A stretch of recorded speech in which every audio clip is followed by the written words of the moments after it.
Welcome to the Dynamics 365 show. If you're a startup and about to launch, you may want to turn up the volume now. One of my key focuses on the show are software businesses that are innovating on the Microsoft Power Platform and Dynamics 365. I love connecting with companies to hear about their journey and how they've taken something from idea to tangible product.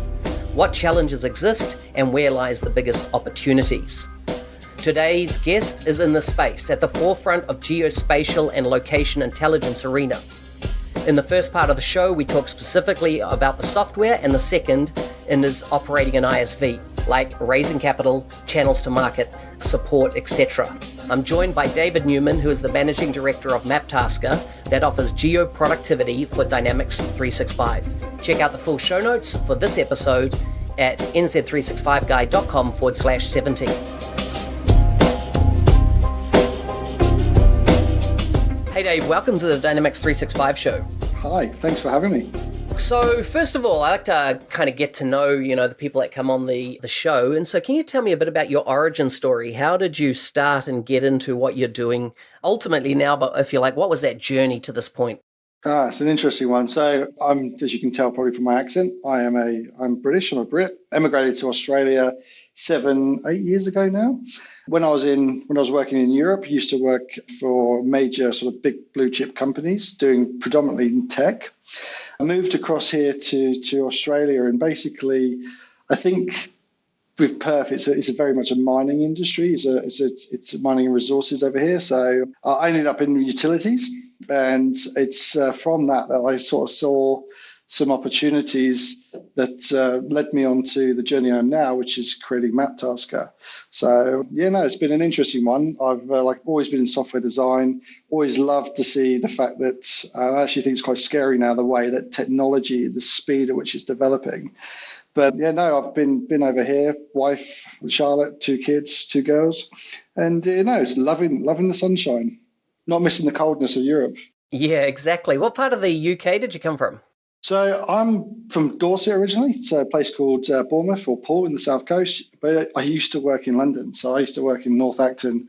So that was a regular commute for me every day.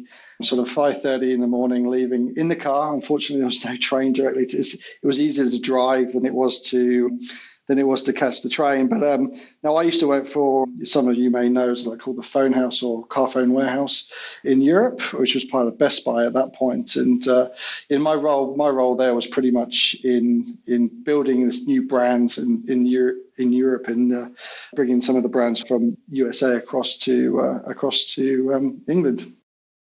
Brilliant. So you mentioned their utilities. Can you break down a layer below what are the specific utility areas you have your specialty in? So when I moved to Western Australia, basically the first role was in power generation. So looking at utilities, looking at power generation.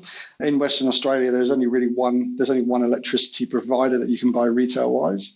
I have a monopoly on it. And then moved across from there into the retail side of the business, where we built a lot of software for just helping the business kind of really run and connect with customers and leverage some of the assets and the utility space, and then spent a bit of time in the water utilities here.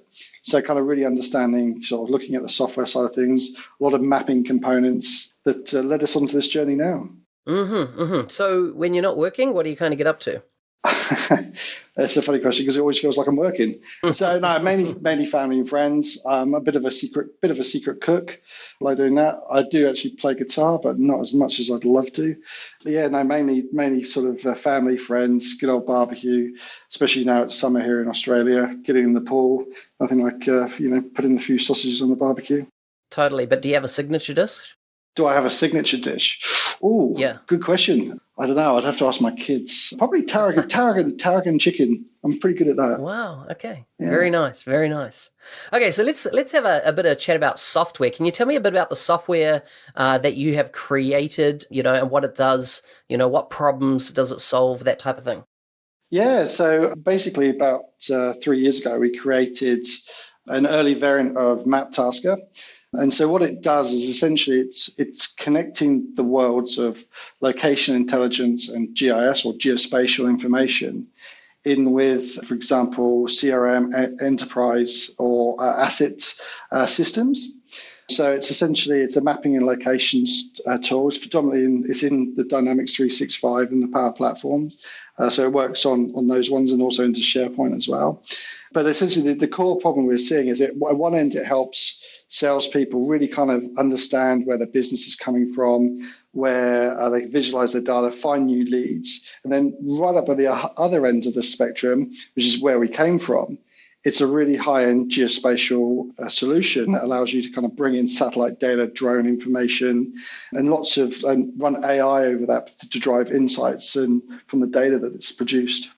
Okay, so just let's unpack that there slightly, because you covered some interesting topics. So you're talking about geospatial data. Now, in my mind, I think of things like Esri and, the very, used by like a lot of government agencies, a lot of insurance companies, that type of thing. Are you talking, like ArcGIS type data ultimately coming in? Is that what you're part of, what you're doing there? Yeah, absolutely. So I think to understand Maptaskr, you have to rewind to what the problem we saw was, or we find very regularly, especially in utilities and a number of organizations, is if I take my time when I was in specifically in the utility areas, was that you have your high-end GIS tools, and not for 1 second are we competing against them. We're actually complementing those particular platforms, and that what we enable you to do is take that content and that data that you're producing in tools like Esri. There is a common file format. It's called an OGC, which is an OGC. It's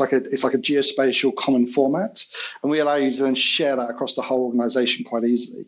But the key here is, like we often found when in utilities, is you produce the data in sort of System X, but then to actually utilize it in the workflows, you've got to import it and put it into System Y. So that could be, for example, a lot of companies out there, they have, for example, Dynamics 365. How do you take all the insight that you're driving from these GIS situations and pushing that into your enterprise platform, that you can then leverage that insight? And we used to joke, we used to send an engineer out to do a job, for example, a field engineer, and we would send them with one spanner and 9 PDAs. And the problem there is essentially, how do you get the information from these systems very easily back into the hands of the people that actually want to use it? And as we started to explore and unwrap this, we started to find more and more use cases. There would be an application for X, an application for Y, and so on and so forth. And we went, wait a second, this just seems ridiculous. You've got all these siloed different bits of information that, why not just join them all together? And why not just provide a system where you can take this information and then share it across all the users? So when you look at location intelligence as well, specifically, and geospatial, which is they're all linked, we're seeing a joining of all the industries. So you're seeing, for example, you're seeing data analytics, you're seeing geospatial, you're seeing location intelligence come together to form this new industry. And it's a very exciting one specifically. If you talk about location intelligence, it's the form of taking different data sets and then essentially visualizing that on a map to drive insight from it. And the same with that's the location intelligence, that's the same with geospatial intelligence. I think the technical wiki term is location intelligence is the process of driving meaningful insight from geospatial relationships to solve a particular problem, if my memory serves me right. Yeah. No, interesting. Okay, so what type of industries do you see using Maptaskr? Oh, yeah. So if I look at one end of the scale of what Maptaskr does, we've got organizations using it for the sales aspect of things. They're using it to manage territories, to visualize their data, to find leads by bringing in third-party data sets, to really optimize their daily planning. And if I look at the other end of it, and that's very much an organizational view, but if I look at the other end of the high-end side of things, where you're looking at the geospatial, the drone, aerial aspect, you're seeing industries that have real specific needs in that area. So, for example, utilities, agriculture, mining and resources, the insurance as another really interesting use case around that. And you're even seeing some, if I look at the geospatial side, you're even seeing some retailers use the technology found within geospatial to kind of understand what's going on in their marketplace or in their competitors. For example, if we look at some of the use cases, we're seeing competitors using satellite imagery to count the cars, or satellite imagery and AI to count the cars in their competitors' car parks, to say, well, if my foot traffic is dropping, where are my customers going? Are they going to my competitors? So there's lots and lots of different, really, really super interesting use cases there. Wow, that just that, right? That's so smart, taking data, running the AI over it to count those and come back with that information. I think it sounds to me it's going to open a whole new world of opportunities for various businesses to really see how they can use, if you like, that data with intelligence to create future business models for them. Oh, absolutely. So I think as in the industry, we see you've got your traditional GIS players and your traditional GIS partners, and you're seeing, obviously, I would say the area we work very closely with is the Microsoft partners, and we're seeing the opportunity for Microsoft partners to really kind of get their hands on some of these opportunities and the use cases that lie within that area. I think as an industry, we've only just really sort of touch the top of what is possible. I mean, if you look at the amount of satellites that are going up, I think there was a statistic. There's only 1,500 different satellites spinning around above us, of which 300 are what we class as Earth observation. So they're ones pointing back down at us. And they range from satellites that are the size of buses to what we class as CubeSats, which are something no bigger than sort of a DVD player size. And what this gives us, the data these particular devices or these satellites are collecting, and they range from, for example, we all know we've all seen satellite imagery on Google Maps and Bing Maps. We're all pretty familiar with that. But what you also have is you have this thing called multispectral and hyperspectral. And so to give you like a quick little, I don't know how deep you want to go and how geeky you want to get. Mm-hmm. No, this is interesting, yeah. So in the band, we sort of look at each other. As you look at someone, you're looking at 3 bands, that's RGB.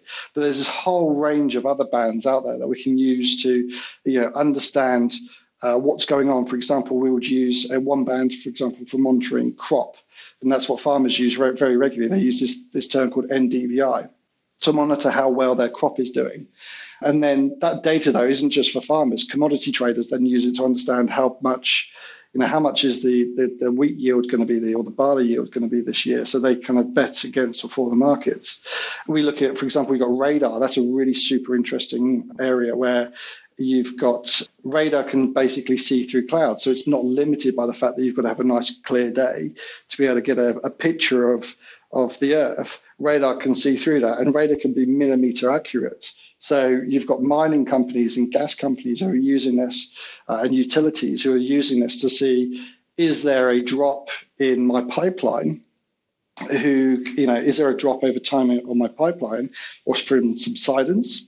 You're seeing, cities are using this technology to understand which buildings are potentially at risk, or there's lots and lots of different use cases. And the fact that you can see through cloud doesn't get affected as much by the atmospheric aspects of it.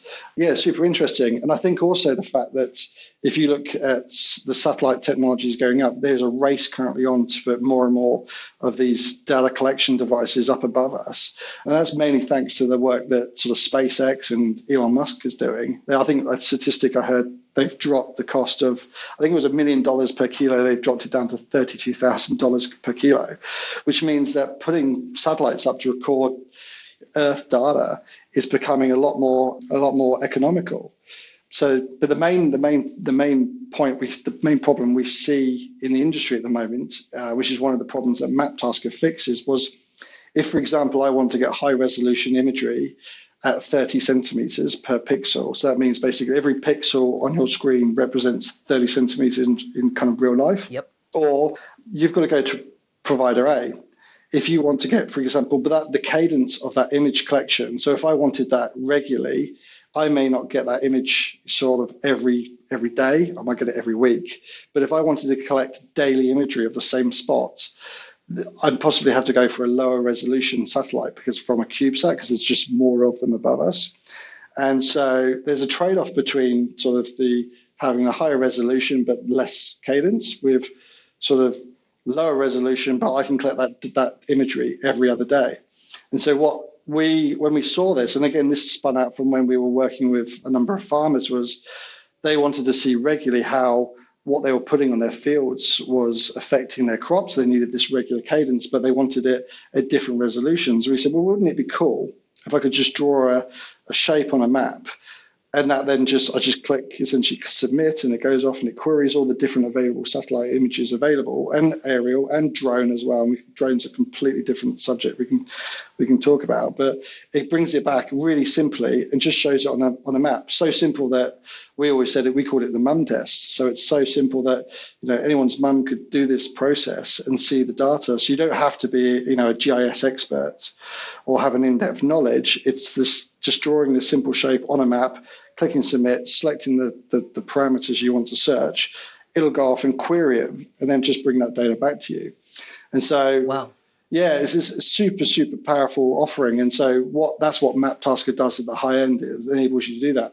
But the second part it then does is it then allows you to analyze that data on top.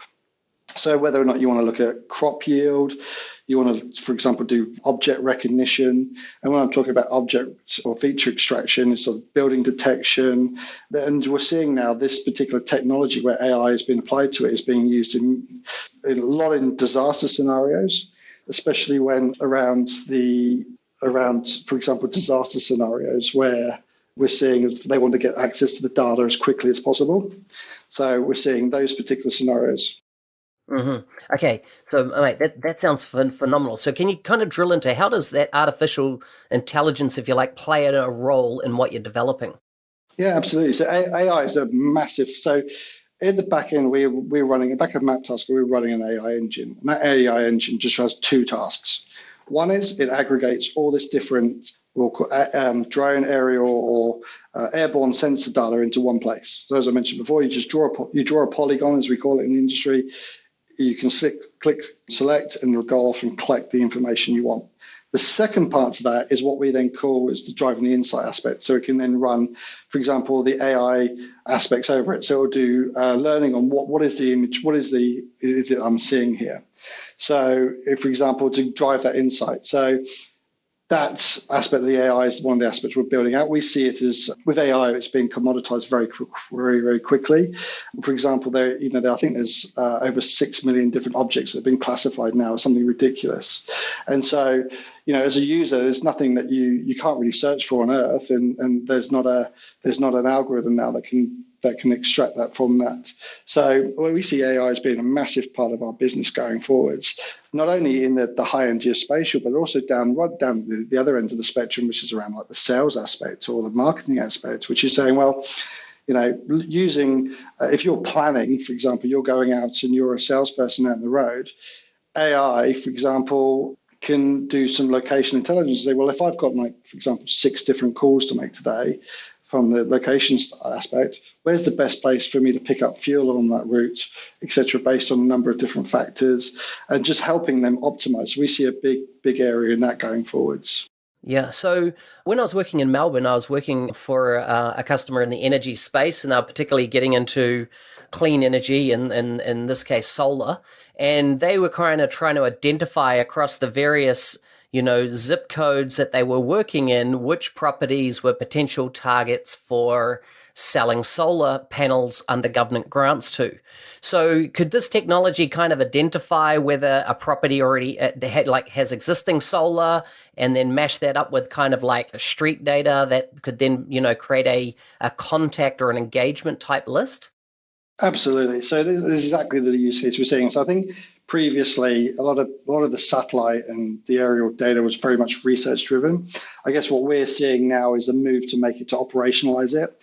So really kind of use it in context to driving further sales, trying to understand the environment around you. So for example, if you want to target a specific area, and there are data sets now, we're seeing a lot of data sets come out. For example, in Australia, there is a data set called GeoScape, where a company called PSM, I think it's called PSMA, are basically using similar technology to the AI and recognizing it. You can basically, it's a built environment. It tells you we can tell what the roof type is, how high is the house, how high are the trees, what is is it got grass? Have they got a swimming pool? Do they have solar? Do they have an air conditioning unit on their roof? So really starting to get a real detailed picture as to which particular building. And that's purely because a lot of these algorithms now are coming out there, and that's what Maptaskr does, is it leverages that. So in this instance, Maptaskr can pull in that data set if need be, which is the geoscape, and you can then, it just makes it so simple for you to take this external data set and then combine it with your customer data. So for example, let's say you are a utility trying to do, and we've done some work in this area. For example, you are looking to understand, right, I know that this customer's got solar, but their neighbors haven't. Maybe we want to do a marketing activity to every house that's next to our customers that hasn't got solar. Does that make sense? So then I can send a message to them. So I can then go off and do this analysis. So, well, if I got this, who are the other people that don't have it around me, and then really sort of drive some insight from it. Let's say, though, the database doesn't exist. There are, and especially with Maptaskr, you can go in, you can say, right, I'm going to target this particular suburb. I want to get insight from this area, run the algorithm over the top of it, and it'll essentially go in and it'll pick out all the addresses that it believes that have got, for example, solar panels on the roof, or you've got a swimming pool. I think the context of where this actually, though, drives help into organizations, and this is where Maptaskr really kind of, like I said, comes into its own, is it's bridging that gap between sort of geospatial and location intelligence down with enterprise data. Is, again, myself personally, I had this issue where I had solar put on the roofs, they rocked up. I had the quote done prior when he came round, and he came to the house, but he came with all the wrong brackets, the wrong fittings. And he said, you had a tile roof. I said, yeah, and I've just had the roof changed. In this instance, I've moved across to a tin roof. And he's like, and so in that instance, had he, for example, got the latest data on our property, he'd have seen that it had been changed. Whereas in this instance, he just said, I just looked on Google Maps. And the problem you've got in some instances with Google Maps is it can be, specifically here in Australia, it's probably 4 years out of date. So having the latest information is, to a lot of organizations is key, and being able to bridge that. So for being able to take that insight from Maptaskr. So for example, let's say, for example, they've gone on, they've gained the latest insight of what this property is. That can then be combined with a work order inside, for example, Dynamics 365. And that work order goes through the whole process. So when the person rocks up to site with their tablet, they're seeing all the data that's assigned with them, along with all the data they've got within their CRM or their business application. So, and that's something that was born from when my days at utilities. Again, it was the two worlds were always very siloed, and we just said, look, there is a massive opportunity to bring this world of location intelligence and geospatial, and essentially fuse it with business applications. We talk a lot about like actionable insights. We kind of challenge that. We kind of go, a lot of the time when people talk about actionable insights, most of the time they're just insights. You've got to take that data and you've got to massage it and manipulate it and put it into another system to then create the actionable part, so you can then act on what that data is telling you. And so that was one of the primary drivers for Maptaskr, was to make it super, super easy for you to say, well, this is what I'm seeing on the ground. I know this data to be true. It's the latest information. Again, you could look at, for example, disasters. You can look at utilities, agriculture. There's a number of different industries that benefit from this analysis. But they can then take it and they can then, because it's all inside of Dynamics, they can then create those work orders, and you can create this feedback loop that saves time and saves money for any organization, because they've got the data and the information they need on hand. Yeah, I like it. So just tell me a bit about, a bit more about satellite data, because, most people, myself included, my experience is, if I look at my property from my local government site, the data is 8 years old, the actual visual satellite data, or whether it was a flyover, I don't know. But that's and you say Google is, potentially 4 years old. So are you talking about a much more frequent, like what's the ultimate frequency that you could pull an update from a satellite in the scenario? Okay, this is where I get proper geeky, because I think this stuff is really cool. So apologies for getting too geeky, but I think as I mentioned, the cost of putting a satellite up into space is dropping. So I think if we look collectively at not only just, I'm going to discount drones at this stage. And when I talk about drones, I talk about sort of the drones that we all know, DJI Phantoms and the smaller devices. So I'm going to talk about aerial and satellite. And I'm also going to talk about HAPS, which is like high altitude. I call them high altitude satellites. But if I look at satellites, there's this race going on at the moment where the ability to kind of, collect that data as quickly as possible. We're seeing all these satellites from these different providers going up.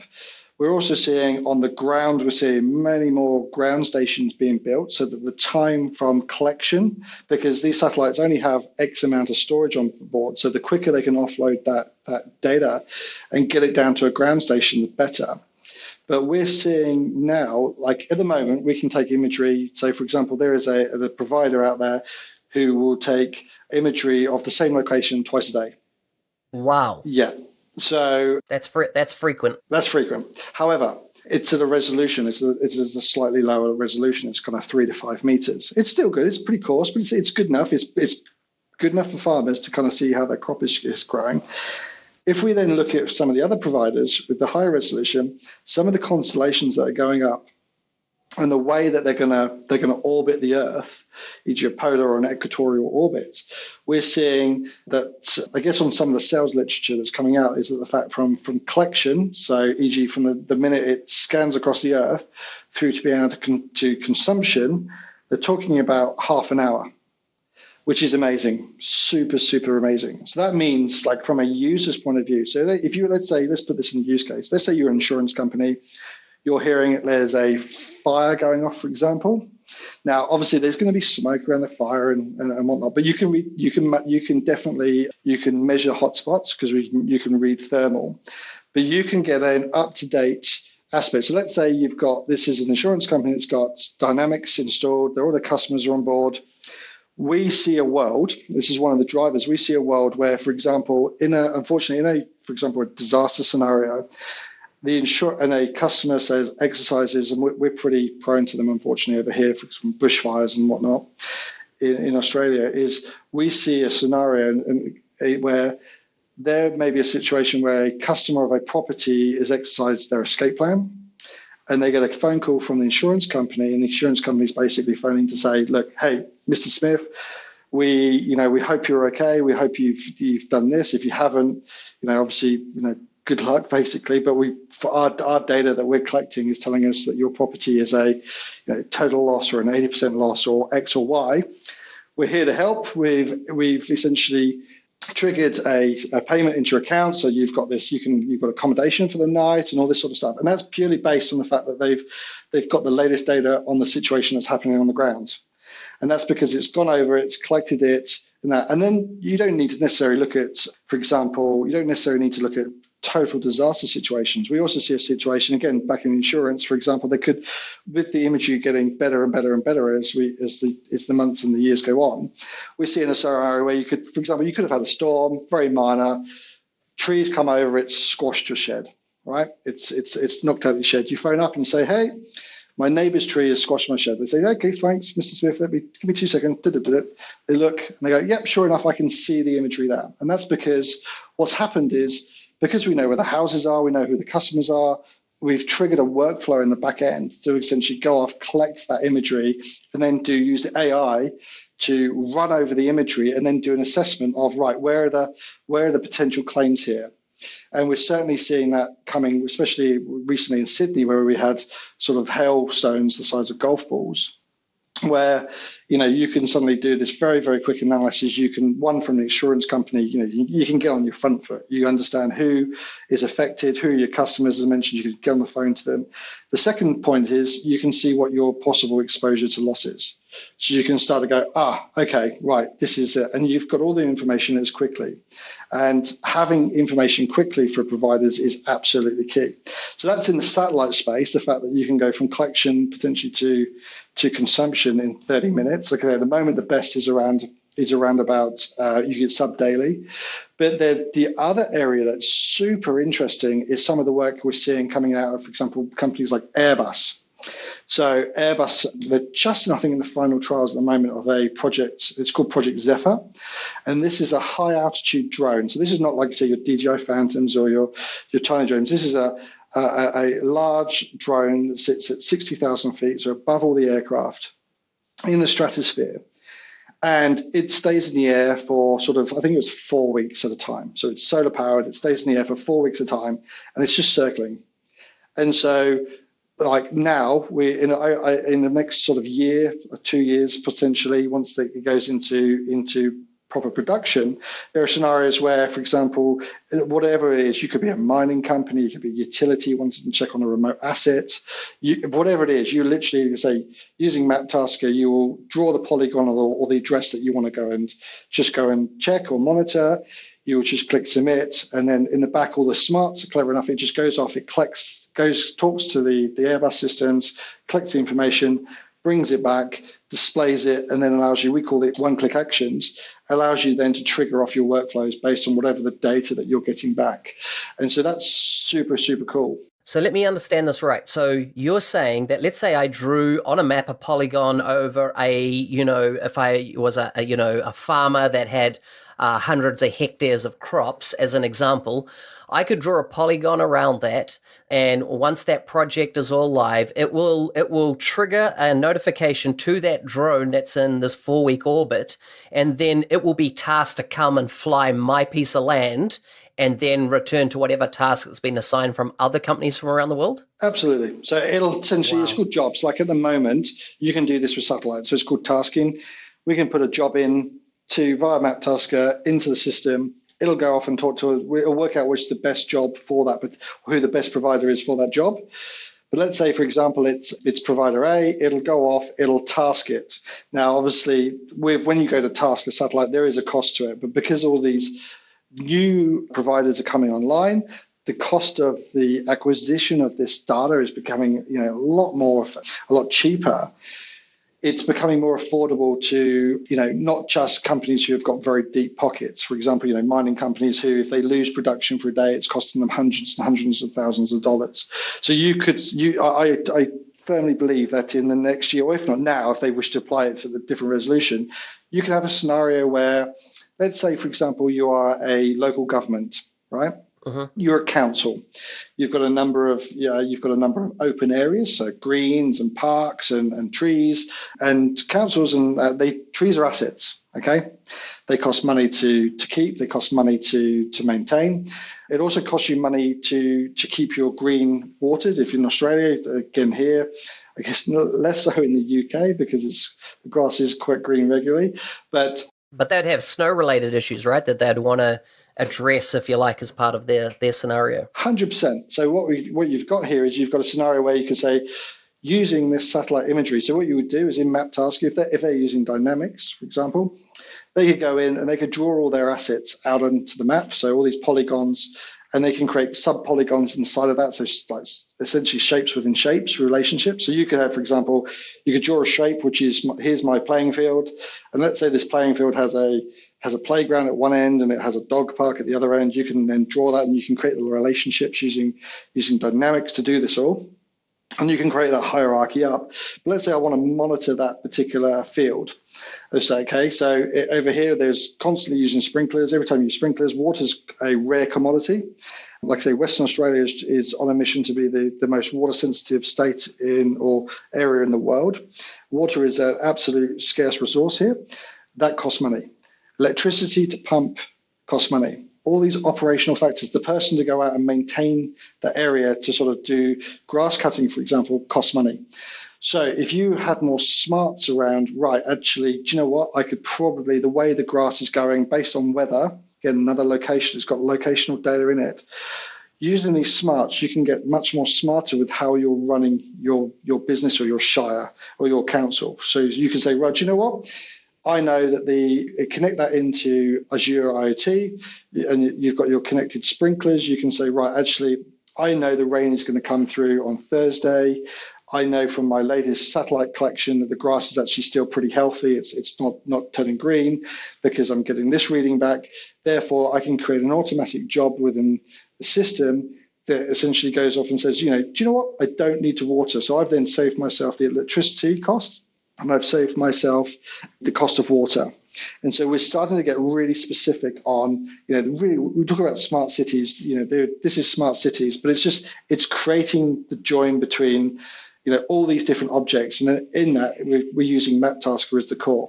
Okay, so just tell me a bit about the customers that you can talk about that are currently using Maptaskr. Yeah, sure. So the Maptaskr, whilst it's a horizontal, it's available horizontally. Let's say it can work. There's benefits it can do in all industries, from sales, marketing, up to field, and through. If I look at the customers we've got, at the moment it's a widespread. We've got some federal customers in there. We've got some multinational customers in there. We've got, like I say, some using Maptaskr purely to manage sales territories and visualize their data, and they really help their sales teams to be rock stars and really understand, who should I go and visit. And I think it's also just segueing there to kind of the reason behind Maptaskr as well is, like, we fundamentally believe at Maptaskr it's easier to contextualize information through the medium of a map. A map also conveys really complex information, I guess, and like the old saying, which is a picture paints 1,000 words. If I showed you all your customers or where all your business in a spreadsheet, or I showed you that in a map, you'll get it far quicker when you look at the map. And so if I look at the customers, we're seeing at this end, at one end, we're seeing, they're using the sales and the marketing of it to sort of understand who their customers are, generate new leads by bringing in third-party data sets. And then if I look at the other end, we've got utilities using it to store drone information, which is another super interesting area. We've got, for example, if I look at, and when I say utilities, I'm talking about gas, water, electric, and telcos. I'm going to put telcos in that bucket. And if I look at, for example, telcos, all of these utilities are using drone information. Okay, and one of the biggest issues with drone, and I experienced this firsthand when I was working in utilities, is that a lot of them will get a drone contractor will go out and fly it. Some of them are actually building their own internal pilots to go out and do the information or to collect the information. But what do you do with that? So there is software that can do flight planning. Maptaskr doesn't do that. There is software that will fly your drone for you on a path. Maptaskr doesn't do that. Where Maptaskr really comes into its own is, and this is the problem we just had it time in, time out when we were working in utilities, was, okay, so I've got this data. And what often used to happen is the providers would either supply it to us on a external hard drive, right, which is, you try and transfer all those gigabytes of data and then try and leverage it, or they'd give it to us, for example, in a bucket, on a cloud bucket. Again, it's lost, it's not utilized. So what we're seeing utilities do is that this drone information, we said, well, we'll let you store that information really super easily. So what they can do is they can simply upload the drone data. So like in one of these instances, it's for example, a cell site, and we then allow you to tag all those. We want to allow you to then store that through Maptaskr, upload it into Azure and store it. We then allow you then to tag that data, essentially geotag it on that location inside of the polygon. And so it's always referenceable. So it doesn't matter that, for example, that person that uploaded that data may leave the company. The person that comes along, they can just draw that polygon again over that particular area, that cell site. Maptaskr will bring back the data they need. So it's making it super easy to them to store that information and then access it and then share it ultimately to collaborate on that information, to push it into workflows, so that when an engineer does get to site, they can see, there's a rust spot, that part, or there's a rust spot there, or there's that concrete slab is broken. And so rather than at the moment, they'll get there and they're like, well, whereabouts in context to this site, which could be 25, 50 meters squared, where is this data? So it really helps them speed up that process. So yeah, we're seeing it right at the high end, geospatial, and then we're seeing right at the low end, we're seeing a lot of customers down using the sales and the territory management aspect.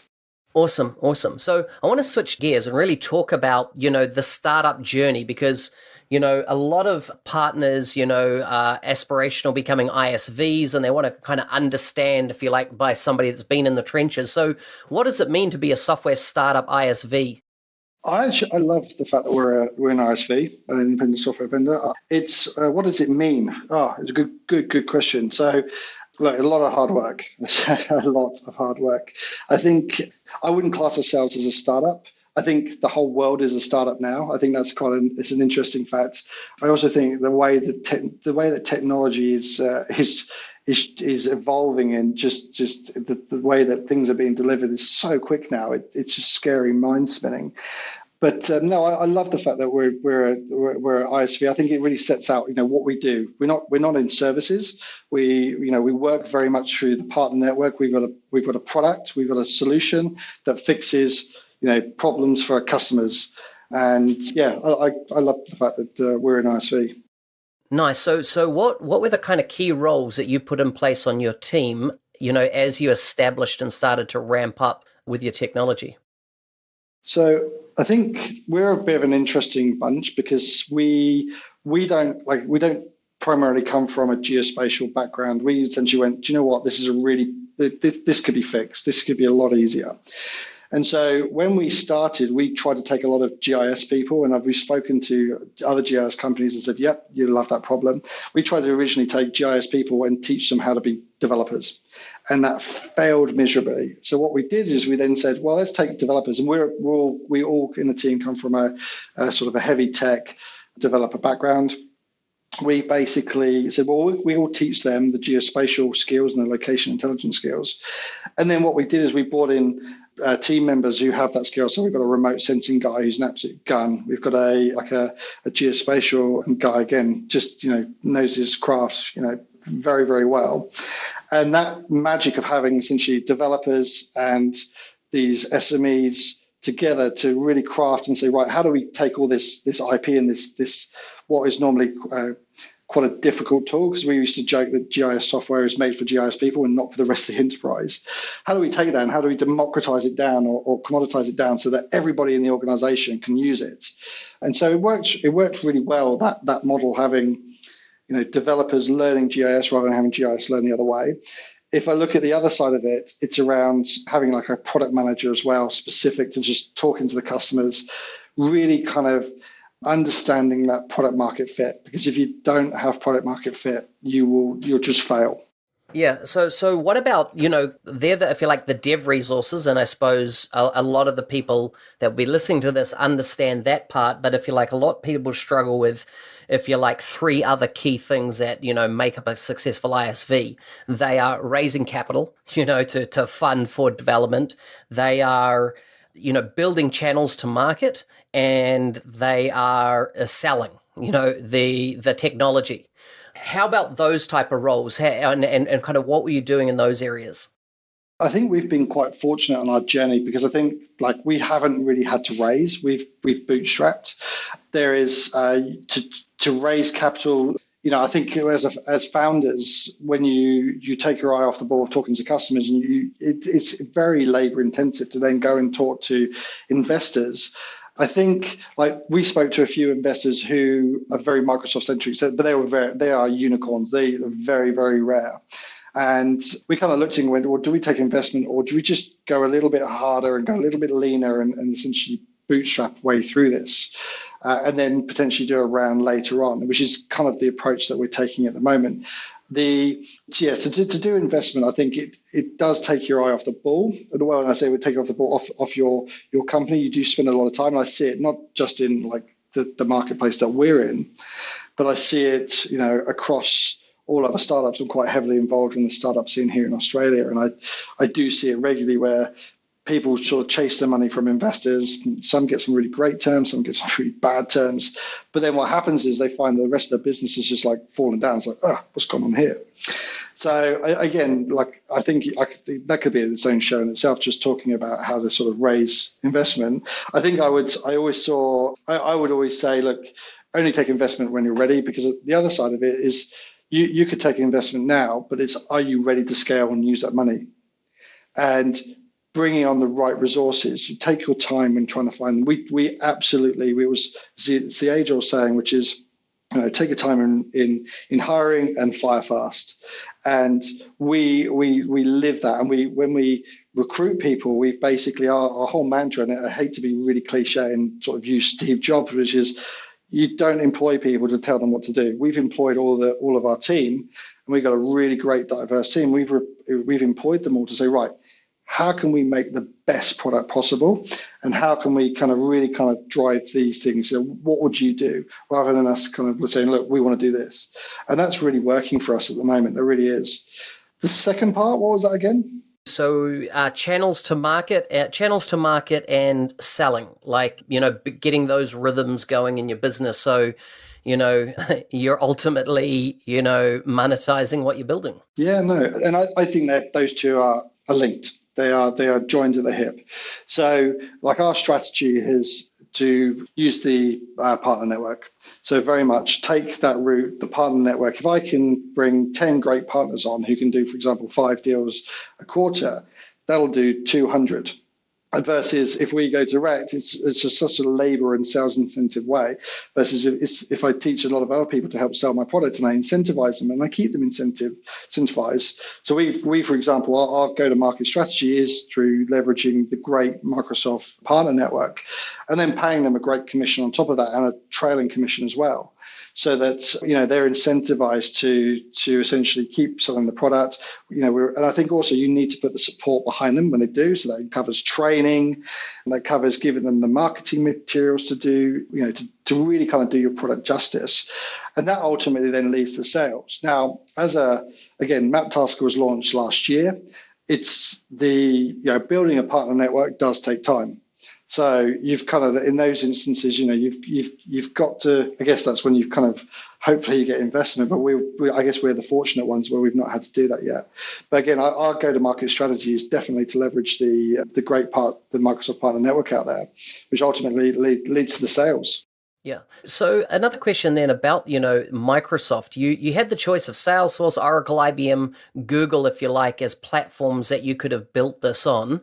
Why Microsoft?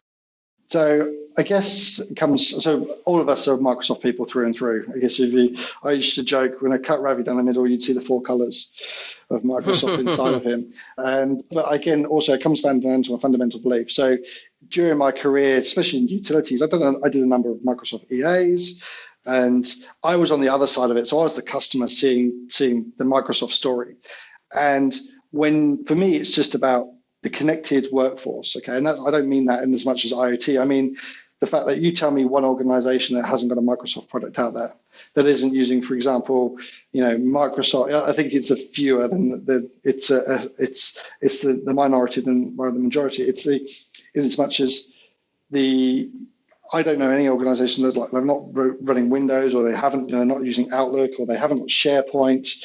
And I think when you look at that connected story, the fact that you can join the different silos together, I just think that story is so powerful for Microsoft that there wasn't any other particular vendor that we were going to go with. It was always going to be Microsoft. And I guess even more so now in the way that Microsoft is, they're embracing the open source world. And also like the stuff they're doing in CDS, it's like, wow, like how powerful is that? And in the Power Platform, it's just going to, I truly think that's just going to revolutionize enterprises. So to be part of that is a big thing for us. Excellent. So before we get on to quickfire questions, because I can see we're burning through our time and I have many more to ask, but the last one is, my experience with ISVs is often they forget that we're in a 24/7 world. In other words, the barriers of distance have been eliminated, by this wonderful thing called the internet. But countries still want to deal in their own currencies. They want to get support in their time zones. What are your thoughts about how you're, addressing this now and going forward? Good question. So I guess we're in Perth, okay? So I guess if we can do it, anybody can do it. Perth is one of the most remotest cities in the world. But I think it's just online. So like our support desk is online. We do have different contacts, around the world, from in Europe and in the States, and obviously here in APAC. We use online support software. I guess we give a lot of content out there. But I guess also we have an offshore office. And we're looking to open an office very shortly up in Europe, and then obviously one in America probably next year.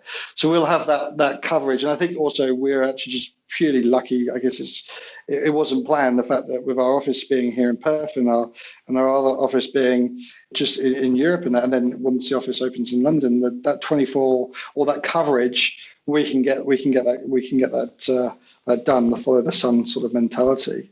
So yeah, I think it's a lot easier now with online support than it probably was 10 years ago. Yeah. Alrighty, let's do some quick fire questions just to wrap up. What's the one book you would recommend to people and why? 0 to 1 by Peter Thiel and Blake Masters. I would say just because anybody's building products, go and read that book. Or a product or service, go and read that book. Awesome. What's the one productivity tool you use every day? To do, Microsoft To Do and Planner. Just move more to do than Planner, yeah. And of course, Maptaskr. Yeah. What's the best piece of advice you've received? I wouldn't say it was advice. I'd say it's more a saying than anything else, which is when you're an ISV, you've got to, I think it goes something like one has to discover, in order to discover new lands, you've got to lose sight of the shore. I think it was like Andre Gide that said that, but essentially you've got to be able to step out, and step out your comfort circle. So, yeah. Awesome. Who do you recommend as a guest on a future podcast? I think, have you had Ben Vollmer yet? He's a rock star. If you haven't, you need him. Yes, I've had Ben on. Yeah. And but no, there's, as I know, it's like the last time he was on the show would have been over a year ago. Definitely, so I could definitely get him on because a lot has changed, of course. Dave, it's been great to have you on the show. Before you go, if people want to follow you, how can they connect with you? I'm going to go all out and just give you my email address. It'll be dave@maptaskr.com. That's Dave at map, and when I say Maptaskr, it's Maptaskr.com.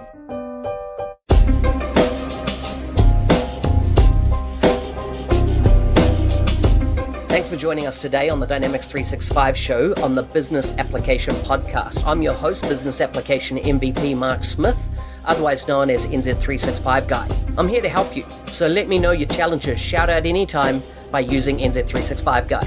For full show notes, visit nz365guy.com/70, and I'll see you next time.